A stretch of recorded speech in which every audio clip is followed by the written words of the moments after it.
Muy buenos días, bienvenidos y bienvenidas a un nuevo programa de Puentes Informativos. Quien les habla, Marina Aguirre, desde Caracas, Venezuela. Y me acompaña, como siempre, el queridísimo amigo Víctor Ternovsky, desde Rusia, Moscú. ¿Cómo andas, Víctor? ¿Cómo estás?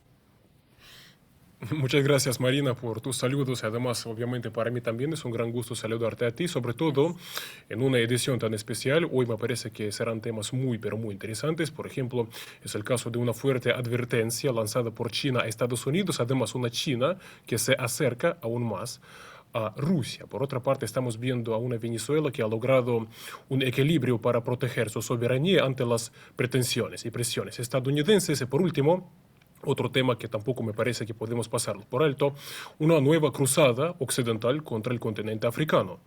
Totalmente, Víctor. Esos son los tres temas que vamos a tratar y que, como siempre, tienen todas sus ramificaciones. Así que, si te parece, arrancamos con el primero.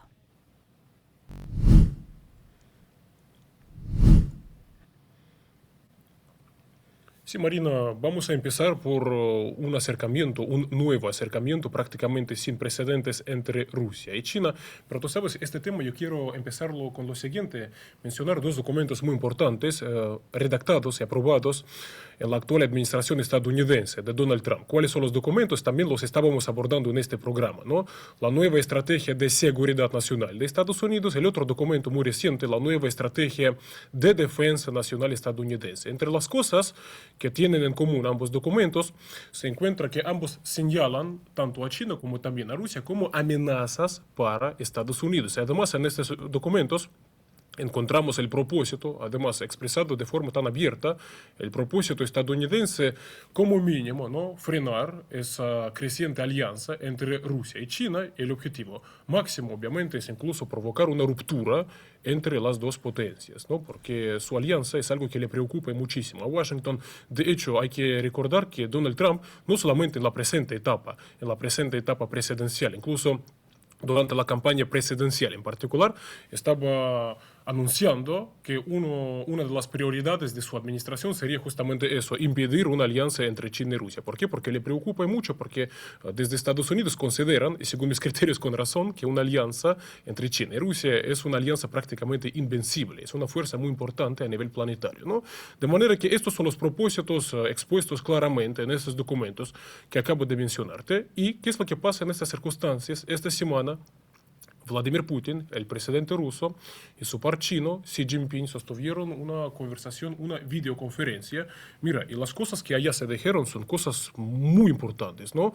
Yo te digo, yo un poco no esperaba, en actuales circunstancias, cuando todos los actores internacionales buscan ser bastante reservados y cautelosos en sus pronunciamientos, ¿no? Algo que no ocurrió en esa videoconferencia. Porque, por ejemplo, ¿qué es lo que dijo el presidente chino? Anunció un grandioso, lo estoy citando, grandioso plan de desarrollo de relaciones entre China y Rusia, algo que implica revolucionar esas relaciones en prácticamente todos los ámbitos, desde lo económico hasta lo de defensa.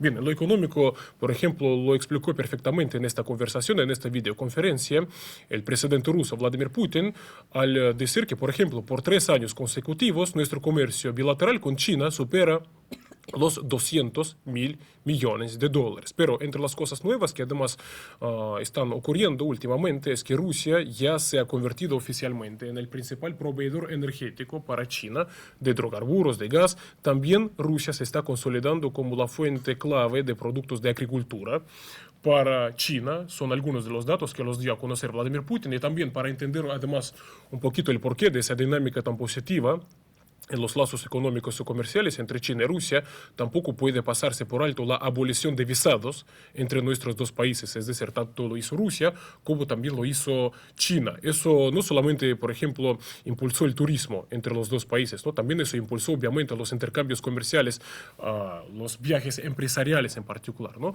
Y además, cuando estaba hablando Xi Jinping sobre ese plan grandioso, plan de desarrollo de relaciones bilaterales en su parte económica, eso además implica ir más allá en justamente estos lazos económicos y comerciales. ¿Qué quiere decir esto, no?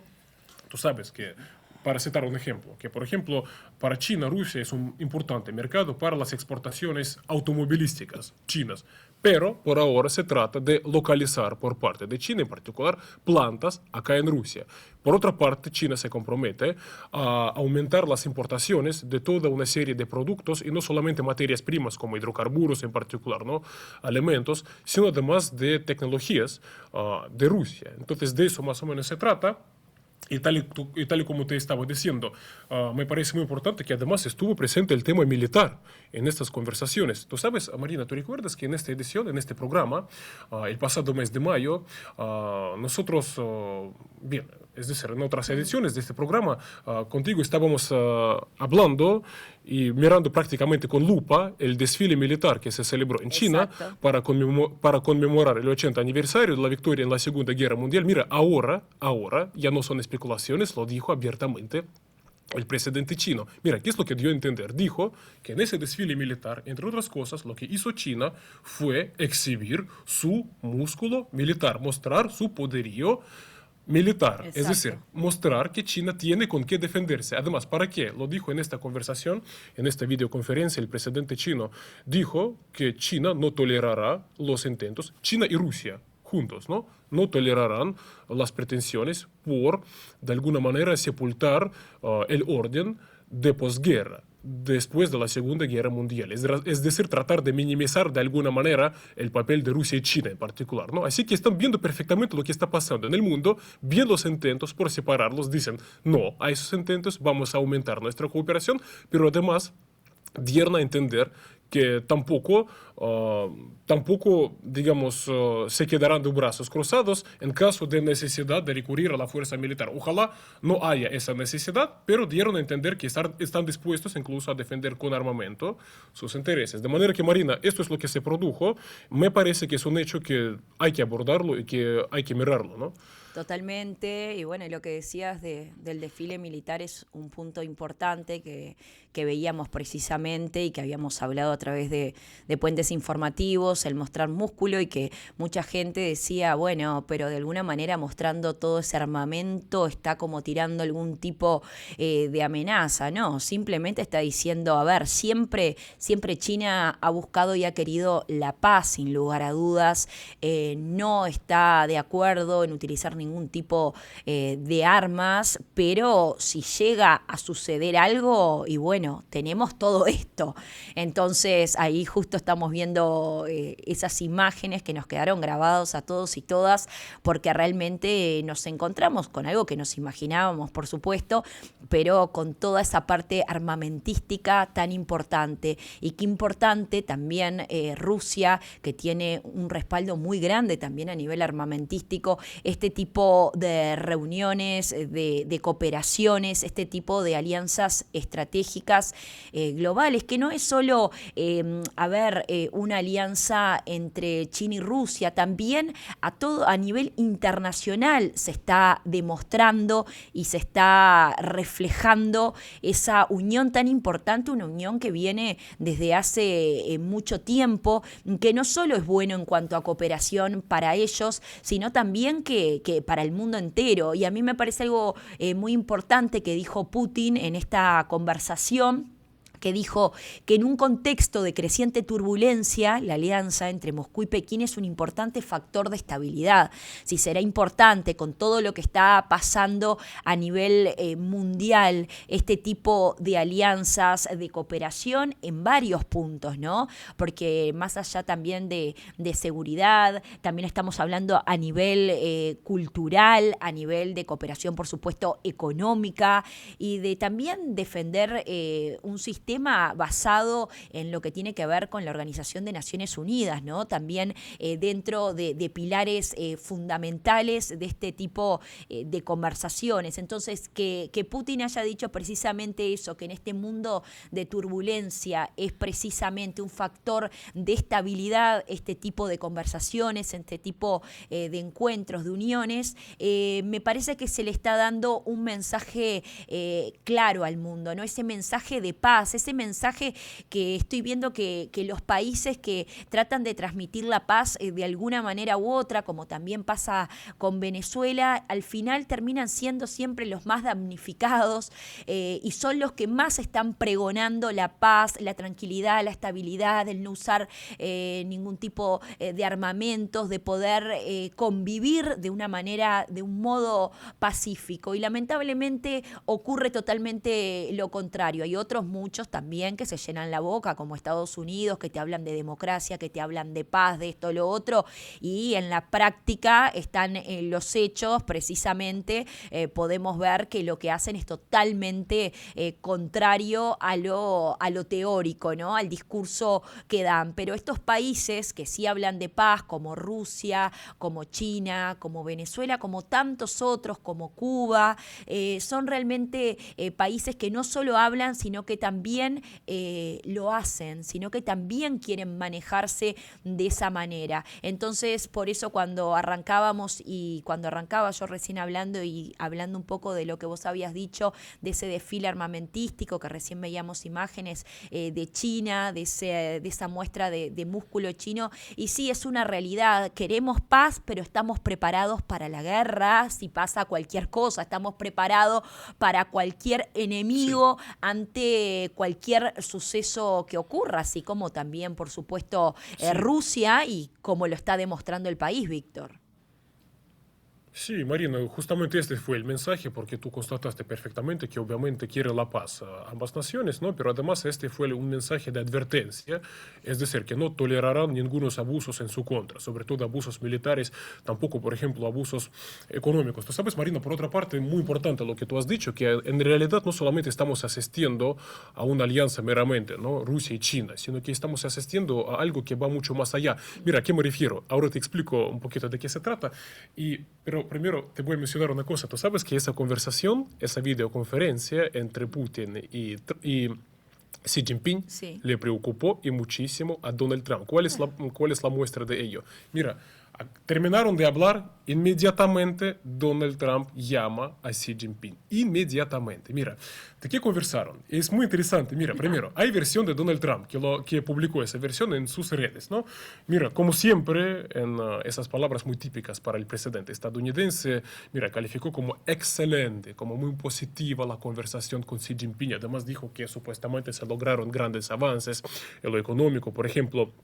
Dijo que supuestamente abordaron los envíos de hidrocarburos estadounidenses a China en sustitución de los envíos por parte de Rusia, para que se entienda, ¿no? O, por ejemplo, abordaron los envíos de la soja a China, que también lo produce Estados Unidos, y, por ejemplo, motores para la aviación, es decir, abordaron cosas comerciales, cosas económicas, todo supuestamente tan positivo, tan beneficioso para Estados Unidos. Es la versión del presidente estadounidense, Donald Trump, pero luego llegamos a saber la versión china. Y la versión de China por parte de Xi Jinping fue prácticamente, vamos a decirlo así, bastante diferente a lo que estaba diciendo Donald Trump, porque dio a entender el presidente chino que la conversación resultó bastante tensa. ¿Por qué? Por justamente una advertencia que quiso lanzar China durante esta conversación telefónica a Estados Unidos. China se mostró muy, pero muy molesta y lo expresó abiertamente a Donald Trump en esta conversación telefónica por la cuestión de Taiwán. También en ese programa estábamos abordando sobre un reciente contrato prácticamente histórico por su volumen militar entre Estados Unidos y Taiwán para suministrar a Taiwán todo tipo de armamento. Mira, artillería, proyectiles, otros equipos militares por 11.000 millones de dólares, ¿no? China lo considera como una grave violación de su soberanía, de su integridad territorial, y lo expuso en esta conversación telefónica con Donald Trump. Mira, entonces tenemos dos versiones. Un Donald Trump diciendo que fue excelente la conversación, China nos dijo sí a prácticamente todo, y luego Xi Jinping dice que no, esa conversación fue bastante desagradable. Y no para China, fue bastante desagradable para Estados Unidos. Sí. Yo no sé vos, Víctor, pero me imagino, obviamente, qué versión es la más más oficial, ¿no? Para uno, porque ya, claro, acostumbrado a que Donald Trump, siempre después de las conversaciones, siempre me pasa lo mismo. Donald Trump tiene una conversación con alguien, bueno, pasó con el presidente Nicolás Maduro, el presidente constitucional de Venezuela, que tuvo una conversación donde decía que había sido prácticamente un horror y el presidente constitucional decía que había sido muy buena. Entonces, siempre él, no sé si tiene una percepción diferente, si te la quiere dibujar de alguna manera, me quedaría con la segunda opción, pero qué, y esa toxicidad que tiene, ¿no? Esa toxicidad de están hablando Rusia y China y yo voy y llamo a China. O sea, él siempre quiere estar en el centro de todo, es egocéntrico, es tóxico, siempre para un lado, para el otro. Entonces, bueno, realmente hay que ver de quién viene lo que han declarado, si la conversación fue mala o buena, y ahí sacar cada uno sus propias conclusiones sin lugar a duda. Pero bueno, me parece genial también traer estos dimes y diretes un poco acá a la mesa de diálogo, porque son cosas que también son dignas de analizar de alguna manera, porque son estrategias, obviamente, son estrategias de hacer creer determinadas cosas que suceden o que está todo perfecto cuando no lo está. Y me encanta también que ante las palabras de Donald Trump, no, Xi Jinping haya dicho, bueno, esto no fue así, no es que lo aduló, dijo sí, estuvo todo bien, capaz que otro, no sé, le tocaba a Milei y Milei decía sí, es un genio, es un grande, hablamos divino, estuvo todo bárbaro, por más que haya estado todo horrible. Pero en este caso, Xi Jinping dice, no, ¿de qué estamos hablando? Esto no fue así como lo está describiendo el mandatario estadounidense. Sí, Marina, tú sabes, además tú cuando planteas la siguiente pregunta, ¿no? ¿Qué versión es más creíble? Tú sabes, simplemente basta o podemos juzgar por los hechos y sabemos entonces dónde está la verdad. Mira, por ejemplo, ¿a qué me refiero?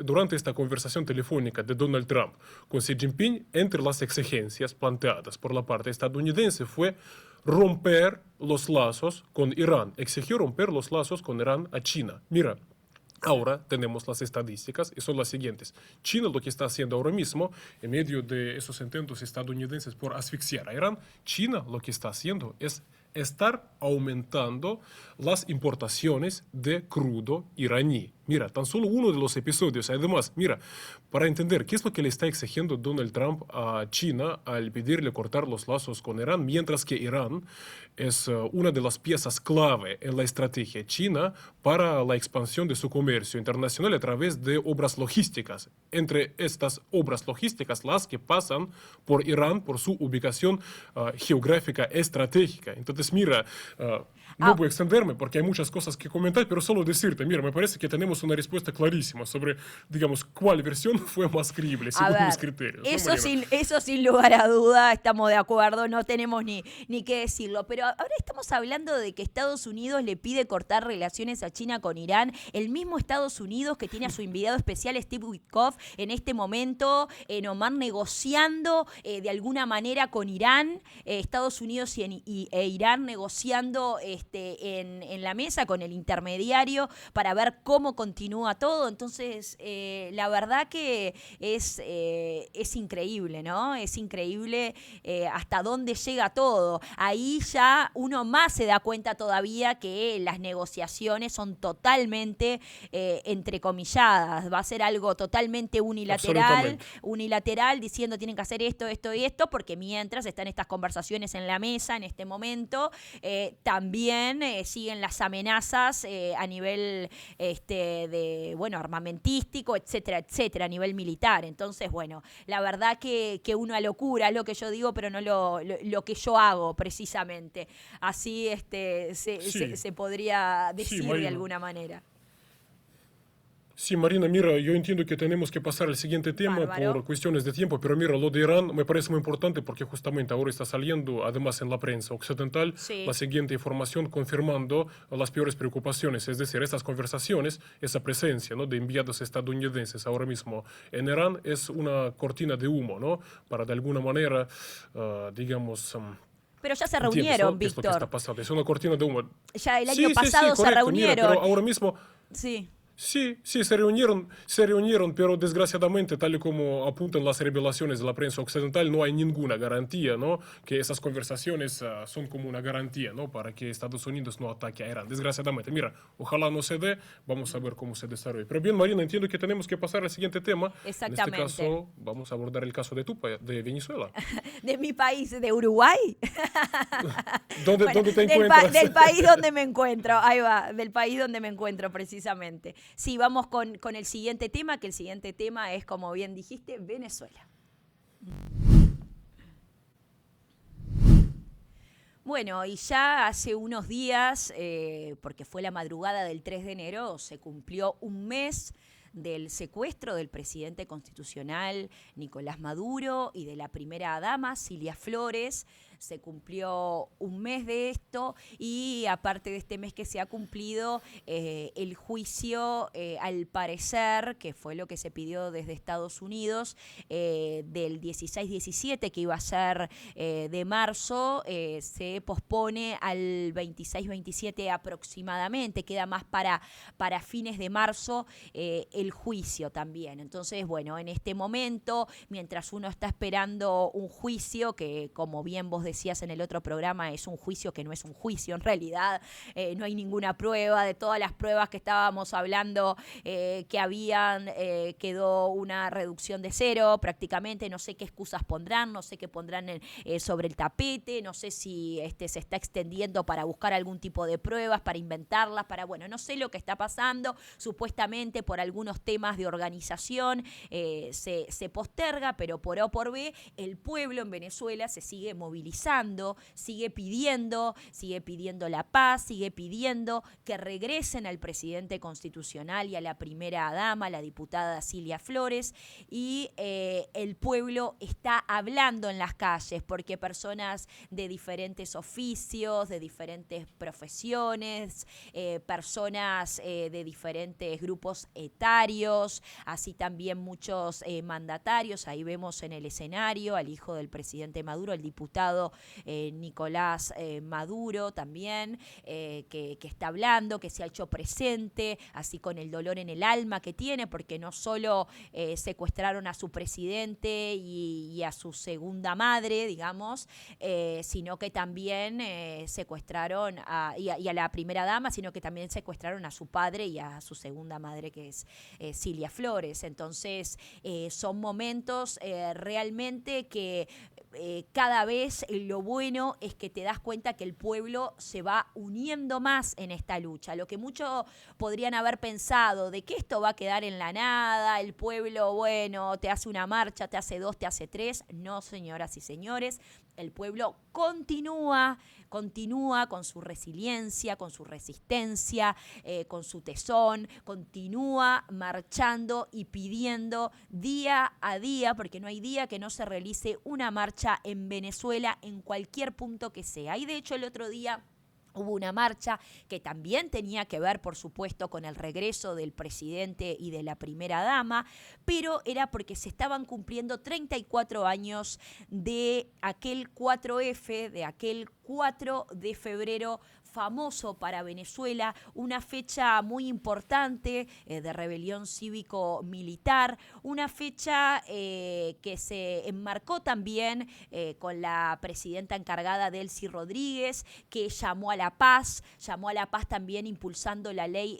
de amnistía, también está sosteniendo y sostuvo varias reuniones diplomáticas para buscar la estabilidad del país de alguna manera, porque como decíamos la otra vez, hay una línea muy fina y acá hay que ser realistas. Acá decimos todo tal cual es. Hay una línea muy fina entre agacharse por Estados Unidos y realmente tratar de que tu país continúe con determinada paz. Y la presidenta encargada Delcy Rodríguez, lo está haciendo de una manera increíble, diplomática, está manejando un país que quedó luego de aquella madrugada del 3 de enero muy complicado, sobre todo también por el secuestro que hubo del presidente y de la primera dama. Entonces se está manejando de la mejor manera posible, y así se está demostrando día a día que el pueblo continúa, que sigue en su lucha, y ese 4F, ese 4 de febrero,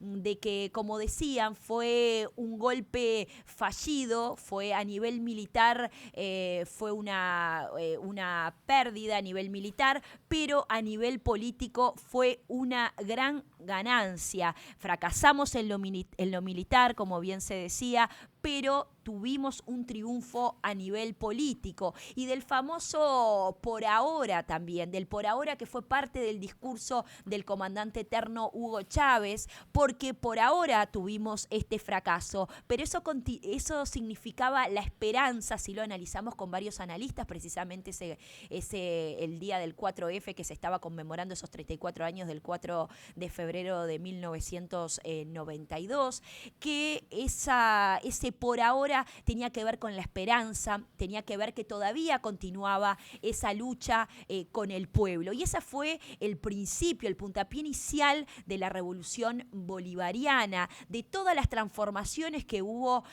a nivel social en el país, de la mano del presidente Hugo Chávez en su momento. Entonces, si habrá sido importante, ahí estamos viendo la imagen del comandante eterno, que dejó un gran legado, que dejó un país, la verdad, con muchos derechos a nivel de justicia social, sobre todas las cosas, donde, como decía Artigas, el prócer uruguayo, donde los más infelices sean los más privilegiados, y así fue como manejó esas bases y esa revolución bolivariana que continúa hasta el día de hoy, que se sigue expresando hasta el día de hoy y que se quiere que se continúe de esta manera el país, bajo esa revolución bolivariana que lamentablemente el imperialismo quiere tirar abajo, que ya lo está haciendo mediante bombardeos, mediante secuestros, que quiere acabar totalmente con un país, con un mandato, con una revolución que sigue adelante, que sigue de pie y que sigue defendiendo todos esos principios chavistas, esos principios que la verdad que ha dejado unas bases importantes en el país. Y en todo este contexto, como bien estaba explicando, Delcy Rodríguez también habló de ese objetivo de impulsar un proyecto de ley de amnistía, que eso es muy importante y que de hecho ayer se discutió en la Asamblea Nacional. Fue el primer paso, después viene la consulta popular y después el segundo paso en la Asamblea Nacional, que es un debate. Ayer fue un debate en primera instancia, fue un debate en el cual se votó por esta ley de amnistía, se votó en positivo, por supuesto, y por unanimidad. Y estamos hablando que si hablamos de unanimidad en una Asamblea Nacional, que no solo la gente del chavismo lo votó, sino que también los opositores y las opositoras votaron por esta ley de amnistía, que tiene que ver con el perdón de los casos también, que busca abarcar los casos de violencia desde el 1999 hasta el presente, y que es importante aclarar que excluye delitos graves como homicidios y violación de derechos humanos, que eso está precisamente enmarcado en la Constitución, que es importante tratar de analizarla, de leerla, los delitos que no estarían abarcando dentro de esta ley de amnistía. Y repetimos, ayer se votó por unanimidad en primera discusión y falta todavía el debido proceso, pero como quieren acá los y las venezolanas, que sea Made in Venezuela y que realmente no haya ningún tipo de mano extranjera. Esta ley de amnistía del país, una ley importante para olvidarse de malos momentos que se vivieron y para siempre seguir promulgando de una manera u otra la paz. Ahí vemos al presidente de la Asamblea Nacional, Jorge Rodríguez, en el día de ayer en plena asamblea mostrando la foto del comandante eterno, Hugo Chávez, y haciendo emocionar a más de uno de los que estaba ahí en plena discusión, Víctor. Sí, sí, no, muy importantes las medidas, Marina, que estás mencionando, y además en cuanto a manifestaciones que exigen la liberación del presidente secuestrado de Venezuela, Nicolás Maduro, además de su esposa. Tú sabes, estoy hablando desde Rusia, desde Moscú, y ahora mismo acá tenemos temperaturas 20 grados bajo cero, para que se entienda, además unas temperaturas que apuntan a situarse incluso en los 30 grados bajo cero. Es decir, hay mucho, mucho frío, hay nevadas verdaderamente históricas. Mira, ¿por qué lo estoy mencionando? Porque supuestamente no tiene nada que ver con nuestra conversación, pero sí tiene que ver, porque mira, en estas circunstancias climáticas, hay que decir duras, mira, acá en Moscú también se celebró esta semana una manifestación, acudió mucha gente para también exigir la liberación de Nicolás Maduro y de su esposa. Mira, esta manifestación tuvo lugar en la calle, mucha gente, mira, para ilustrarte que esto, lo de exigir su liberación, lo de rechazar lo ocurrido el pasado 3 de enero, no solamente ocurre en Venezuela, en América Latina, el Caribe, mira, es una situación absolutamente internacional, ese clamor es internacional también en Rusia. Sí, de hecho, ahora mismo estamos viendo las imágenes, mira, allá la gente, vuelve a repetir, con 20 grados bajo cero, pero la gente consideró importante acudir. Tú sabes, Marina, por otra parte, me pareció muy interesante, esta misma semana además publicó un artículo, me parece muy importante, el expresidente ruso, el ahora vicepresidente del Consejo de Seguridad ruso, Dmitry Medvedev. Mira, ¿por qué lo estoy diciendo? Porque además es jurista, un jurista muy bueno, hay que decirlo, y él abordó el caso esta semana en un artículo desde el punto de vista jurídico. Y allá, como jurista, vuelvo a recordar, expresidente de Rusia, explicó que en realidad Estados Unidos no tuvo ningún derecho, obviamente, ni para agredir Venezuela, ni tampoco para secuestrar a su presidente. Mira, aquí sus argumentos, ya quiero citarlo, ¿no? Un fragmento de su artículo dice: Estados Unidos no tenía motivos para el uso legítimo de la fuerza militar en defensa propia. Y argumenta, ¿no? La referencia de los funcionarios y expertos estadounidenses al artículo 51 de la Carta de las Naciones Unidas, que reconoce el derecho inherente a la defensa propia, individual o colectiva en caso de ataque armado, parece insostenible. ¿Por qué? Simplemente no hay hechos universalmente reconocidos y confirmados de manera fiable que indiquen que Venezuela se estuviera preparando para una agresión deliberada contra el territorio soberano de Estados Unidos. Mira, entonces este comentario proviene por parte del expresidente ruso, el actual vicepresidente del Consejo de Seguridad de Rusia. Mira, me parece muy importante además, o me parece muy importantes estas voces desde la comunidad jurídica, ¿no? Sobre cómo calificar lo ocurrido, ¿no? Para que la gente lo tenga clarísimo, ¿no? Y Marina, por último, decirte lo siguiente. Yo también, obviamente, desde Rusia estaba viendo cómo se reacciona en el mundo, en Venezuela, para conmemorar lo de 3 de enero de este año. Y tú sabes, yo solo quiero decirte lo siguiente, porque mira, hay frase, ¿no? Intervención militar estadounidense. Pero ¿qué es lo que hay detrás de esta frase? ¿Qué quiero decir yo con estas palabras?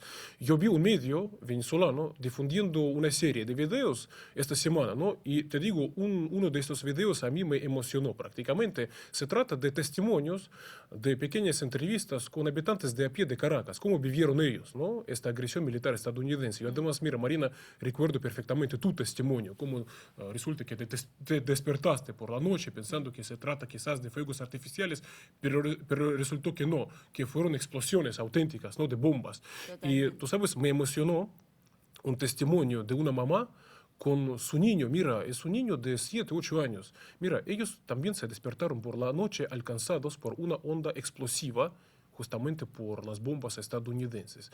Y resulta que eso prácticamente los golpeó fuertemente, a punto tal que, por ejemplo, mamá se sentía tanto dolor que no encontraba fuerzas para poder salir, ¿no? A la calle con su niño de su vivienda. Entonces le dijo a su niña que la abandonara, que se salvara él.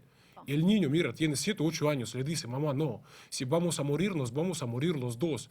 Y tú sabes, él encontró la manera de ayudar a su mamá, de motivarla de alguna manera para que salieran a la calle.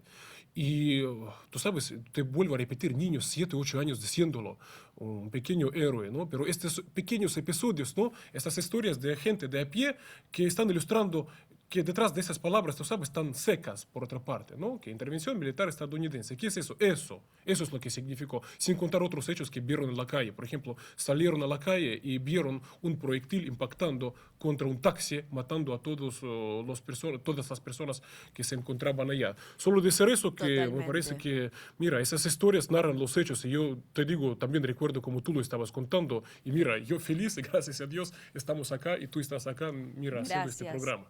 No, sí, la verdad que hay muchos relatos, está muy bueno que lo hayas traído a colación porque hay muchos relatos estremecedores. Acá estamos pasando un seriado en Telesur que se llama Santo y Seña y que es muy, la verdad que te deja...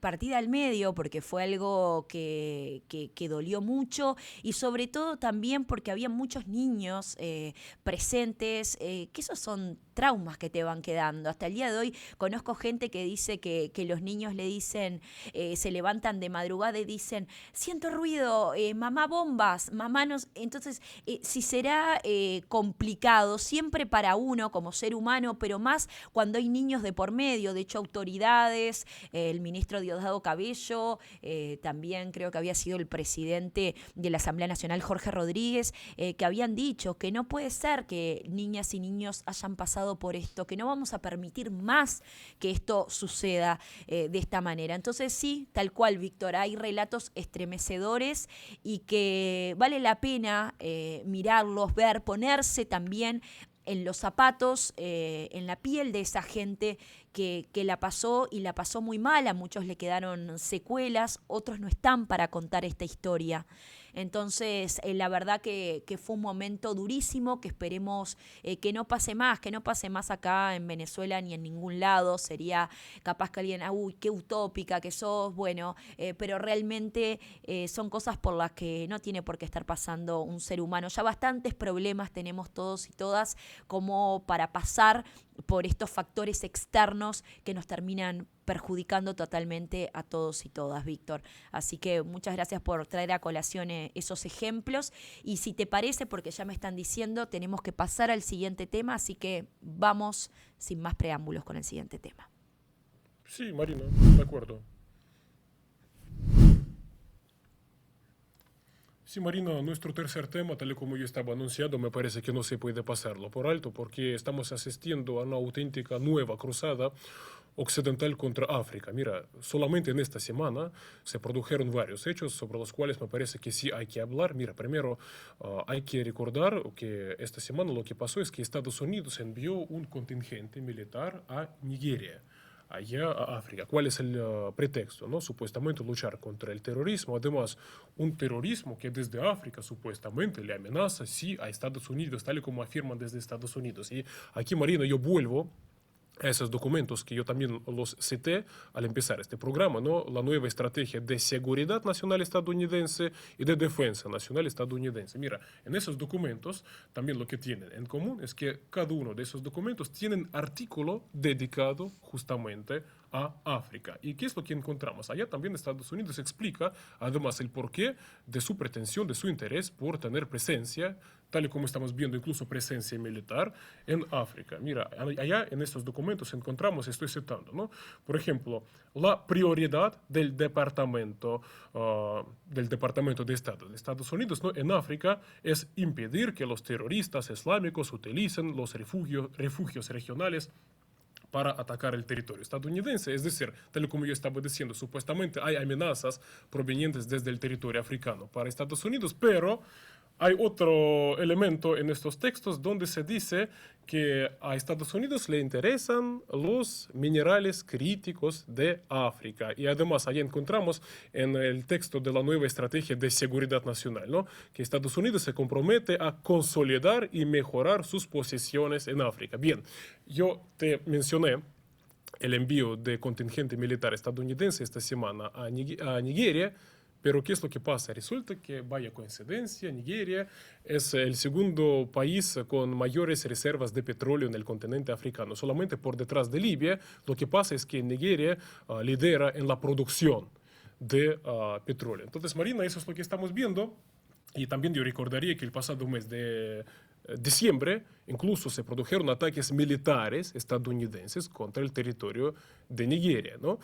Unos ataques que también supuestamente se debieron a luchar contra el terrorismo regional, pero me parece que esos ataques en realidad lo que pretendieron es de alguna manera impulsar la apertura del país, de Nigeria, no solamente de Nigeria, de prácticamente todo el continente, a los deseos de Donald Trump. Los deseos, que creo que acabo de explicarlos, ¿no? En realidad, nuevamente, nada nuevo, se trata de recursos, de minerales críticos, no solamente de minerales críticos, también se trata de petróleo, entre otras tantas reservas que cuenta o que tiene el continente. Mira, es una noticia, pero la otra noticia viene en este caso desde Europa. ¿Qué es lo que pasa? Mira, el Servicio de Inteligencia Exterior ruso esta semana publicó, o mejor dicho, reveló la intención del presidente francés, del actual gobierno francés, de eliminar físicamente a una serie de líderes africanos, tal como se encuentra, tal como se dice en ese texto, eliminar a los líderes que supuestamente amenazan los intereses de Francia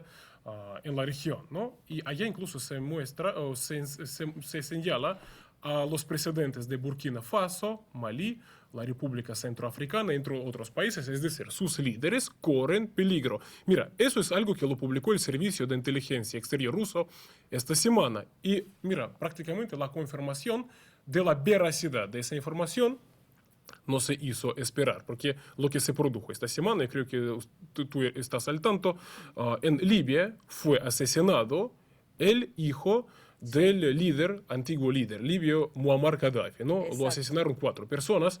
Y mira, hay que recordar que el hijo de Muammar Gaddafi tenía ambiciones presidenciales, quería convertirse en presidente justamente para continuar el legado de su padre, ¿no? Y su padre, totalmente, vamos a recordar que fue ejecutado prácticamente por los llamados, mira, rebeldes moderados, ¿sí? Tal y como los calificaba la prensa occidental, ¿no? Fue ejecutado en el año 2011, tras lo cual resulta que la coalición occidental que ayudó en agredir a Libia se hizo el control del petróleo libio, ¿no? Y mira, entonces esta revelación de nuestro servicio de inteligencia exterior y prácticamente inmediatamente matan al hijo de Muammar Gaddafi. Entonces la pretensión está clara, ¿no?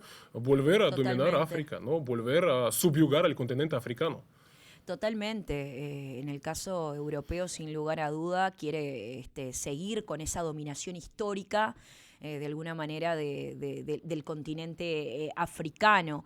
Y cuando uno, bueno, vos recién hablaste de los intereses por parte de Estados Unidos hacia África, que no es nada nuevo, que son los recursos naturales.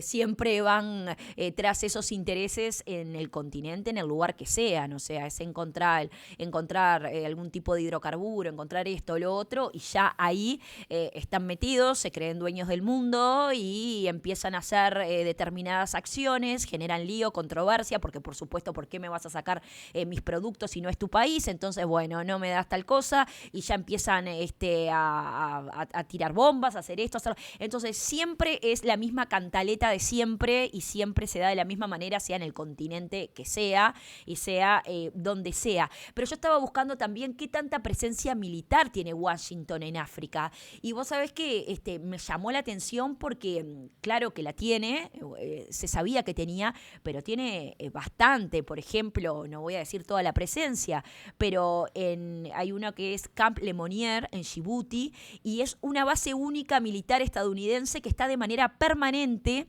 Según el sitio web del Comando de las Instalaciones de la Armada, alberga a 4.000 efectivos y funciona como centro logístico y operativo para misiones en el Cuerno de África, en el famoso Cuerno de África, que es tema importante también. Después está Camp Simba, que es una sección de base militar que pertenece a las Fuerzas Armadas de Kenia, ubicada en Mandabay, que está en plena costa del país y funciona como un punto logístico y operativo contra grupos extremistas. Y también, que no voy a decir todos, por último digo, hay una llamada zona de contingencia en Camerún, que es un punto de apoyo operativo para misiones específicas y se encuentra en la base aérea 301 de la Fuerza Aérea Camerunesa y es utilizada por las fuerzas estadounidenses. Entonces estamos hablando de que hay una fuerte presencia militar de Washington en África, que ya están instalados de alguna manera, y que por supuesto los objetivos, tal cual los habías dicho vos, Víctor, están totalmente claros. Ahora uno puede decir los objetivos de Europa en África, que pueden cambiar un poco más allá de los recursos naturales, y era lo que hablábamos y que hablabas hace un rato de la influencia histórica, ¿no? Mantener esas influencias en determinadas regiones con lazos coloniales, que para ellos es muy importante. También el competir por recursos naturales, que era lo que recién estábamos diciendo, y de alguna manera fortalecer los lazos comerciales. Y también está el tema, que no es un tema menor, de la migración y la estabilidad, fomentar la seguridad y el desarrollo para reducir los flujos migratorios hacia Europa. Entonces, a ver, tanto Europa como lo que tiene que ver con Estados Unidos, por supuesto que están enfocados en África, tienen denominador común de recursos naturales, pero también tienen determinados puntos de historia que se diferencian entre unos y otros, como decíamos, la influencia histórica por parte de Europa y el tema de la migración y estabilidad, que también son puntos que les compete más a lo que tiene que ver con los intereses europeos en África. Pero los intereses están, hay, y yo quiero decir también que en su momento la UA, la Unión Africana, cuando pasó lo que pasó en Venezuela, de que hablábamos hace un rato, de la madrugada del 3 de enero, se pronunció enseguida, se pronunció claramente, con gran preocupación por esas intervenciones militares por parte de Estados Unidos en Venezuela. Apoyó totalmente al presidente constitucional Nicolás Maduro, se horrorizó por todo, y también tenía un poco, no sé si la palabra miedo, pero de preocupación más que nada, porque esto continúe, por si el próximo objetivo podría llegar a ser África, y África lo dijo claramente, la Unión Africana, de que quieren una solución pacífica y que sea mediante el diálogo. Acá otra cosa más de lo que hablábamos y que decíamos al principio, los lugares que buscan paz al final terminan siendo los más damnificados. Parece que pedís paz en vano, que es lo mismo que pedir nada. Parece que cuando decís quiero paz, estás diciendo quiero guerra, porque realmente se hace totalmente lo contrario a lo que se pide, que por supuesto oídos sordos hacen totalmente. Pero bueno, el programa está terminando, tendríamos muchísimas más cosas para hablar. No sé si, Víctor, querés acotar algo, pero no Sí, tenemos más de un tú minuto. sabes, María, Sí, decime. sí. Sí, tú sabes, solo decir una cosa, porque mira, por ejemplo, en esta revelación por parte del Servicio de Inteligencia Exterior ruso, ¿no?